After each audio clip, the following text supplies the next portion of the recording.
Ang Marble Mountain, na kilala bilang Nghi Den Ilan sa Vietnam, ay isang grupo ng 5 burol na gawa sa marmol at limestone na matatagpuan sa Da Nang, Vietnam.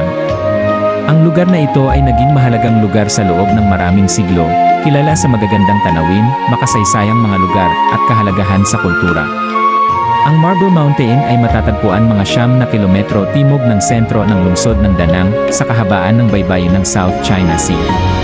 Madaling maluntahan ang lugar sa pamamagitan ng kotse o motorsiklo, at madalas na may mga lokal na bus na bumabiyahe patungo sa lugar. Sa panahon ng digmaang Vietnam, ang Marble Mountain ay may mahalagang militar at estratehikong kahalagahan.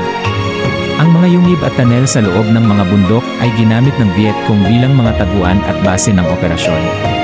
Ang lugar ay nagkaroon din ng ospital at sentro ng utos, na ginawang kritikal na lokasyon para sa mga puwersang Vietnamese, bilang karagdagan sa militar na kahalagahan nito.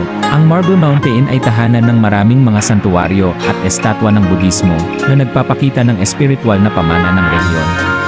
Ang lugar ay naging destinasyon ng paglalakbay para sa mga lokal at isang lugar para sa pagmumuni-muni at pagninilay. Ngayon, ang Marble Mountain ay isang tanyag na destinasyon ng turista, na umaakit ng mga bisita sa mga nakamamanghang tanawin, sinaunang templo at mayamang kasaysayan. Ang mga bundok ay sumasagisag ng katatagan at espiritualidad, na ginawang isang mahalagang bahagi ng pamana ng kultura ng Vietnam.